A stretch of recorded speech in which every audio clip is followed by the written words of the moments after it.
Hey everyone, my name is Victoria. Welcome back to my channel, SonFlower Creations. For today's video, I'll be reviewing the master markers.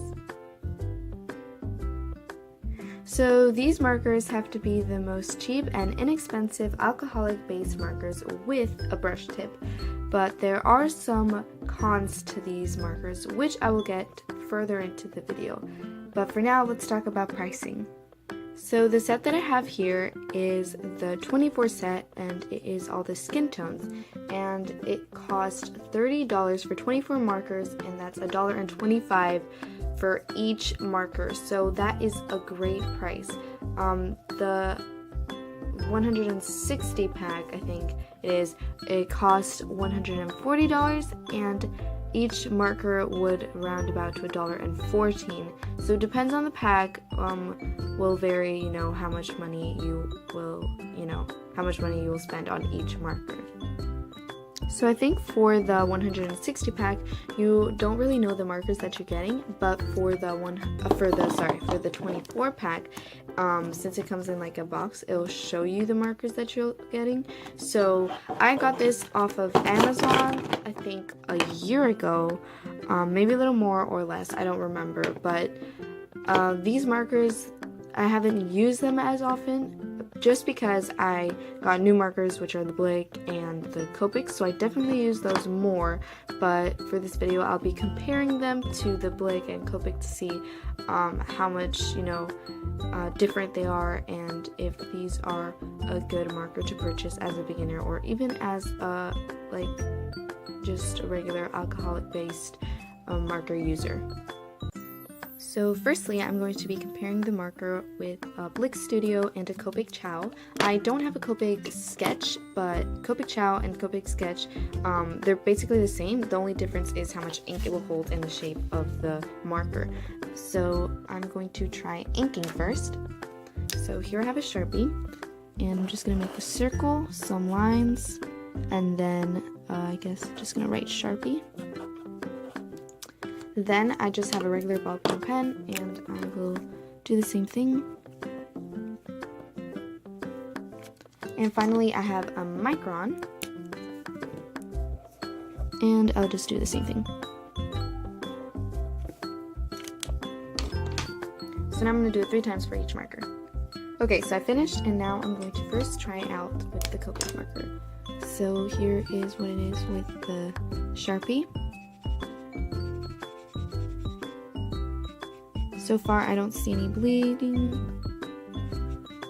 so I think the Sharpie is good. Now for the pen,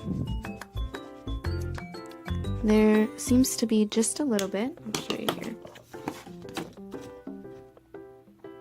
Just a little bit of bleed there and there, but not really a big difference. And finally, for the micron, there is no bleeding as far as I can tell. So with the Copic, all 3 are basically the same except for the pen, which had just a little bit of bleeding. Next we're going to do it with the Blick. So same thing.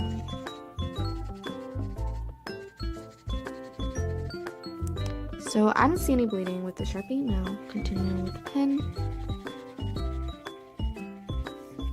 So just like with the Copic, I have a little bit of bleeding here in the lines and just a little in the E, but not really a big difference. And then finally micron. Nope, I don't see any bleeding.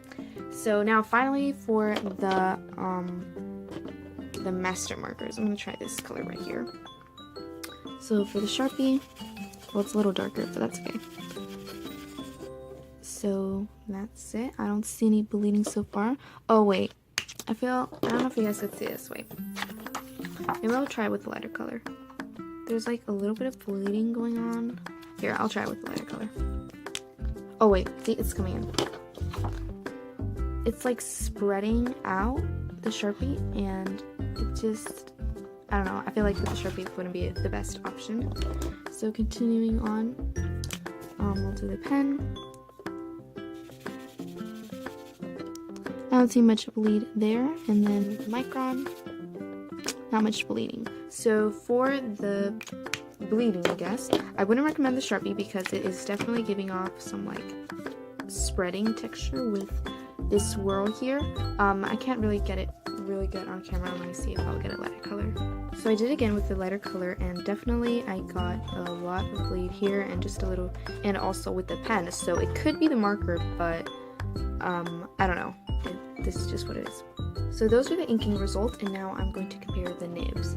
So for the master markers, the nibs, I've had these markers for I think a little more than a year, and the nib is just wearing off. And whoa, what was that? Sorry, there's like a storm going on, and I think my lights just blinked, whatever you want to call it. But ignore that, let's keep going. So like I was saying, the nib is just wearing off, and I think it just affects the way that it works, because you can't really get thin lines because, well, the point is not as narrow as it was in the beginning. And also I have this red one. Wait, which side? There you go. This red one, and it's completely worn off. Like, it's just, no, not good at all. For the chiseled, I don't know if there's much to say about it. I mean, it's just your regular old chiseled. It is much softer than the Copic chisel and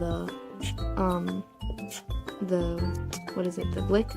I feel like it's just the master markers. Sorry, they're much more like softer.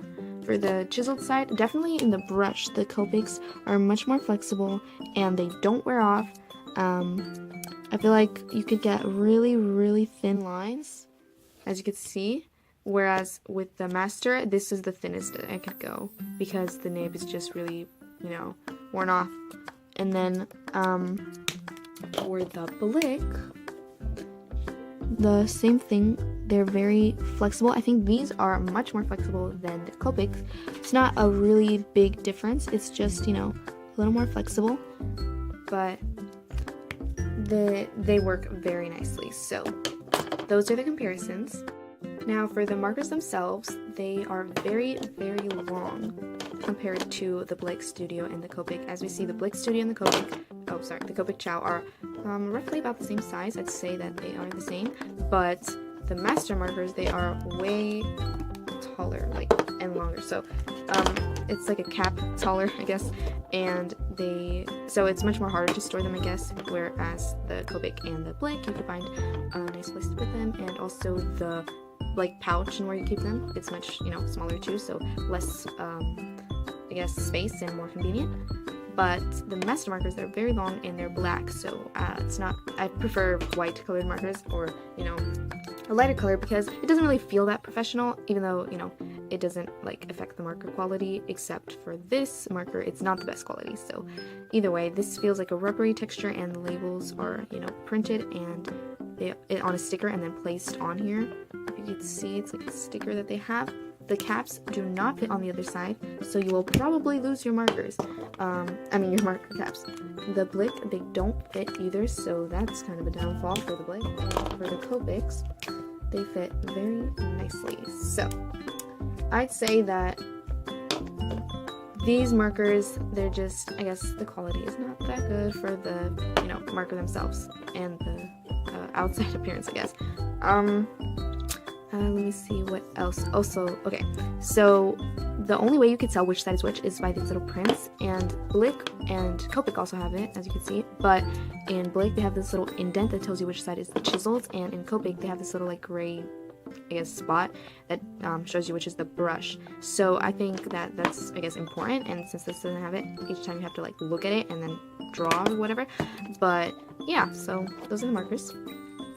I think that the caps represent the markers pretty good. That's the 332, and then this is the color swatch that I did for 332, and the cap does, match, but I definitely do recommend making a color swatch just, to ensure that you know what the colors look like.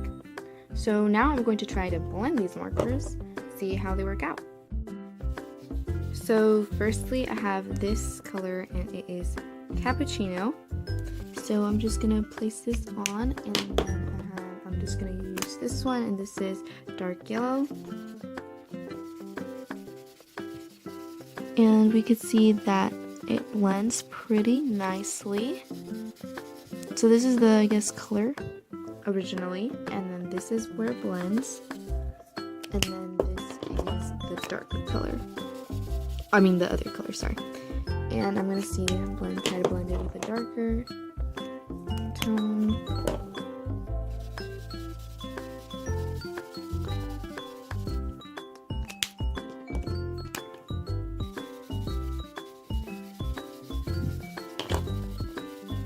So as we see, they blend, sorry that was loud, they blend pretty nicely, and that I was really expecting, I wasn't expecting them to blend this good, but apparently they do, and I am pleasantly surprised. They blend nicely for alcohol-based markers. Of course, the only problem would be the nibs, but other than that, I think that the blending is pretty nice.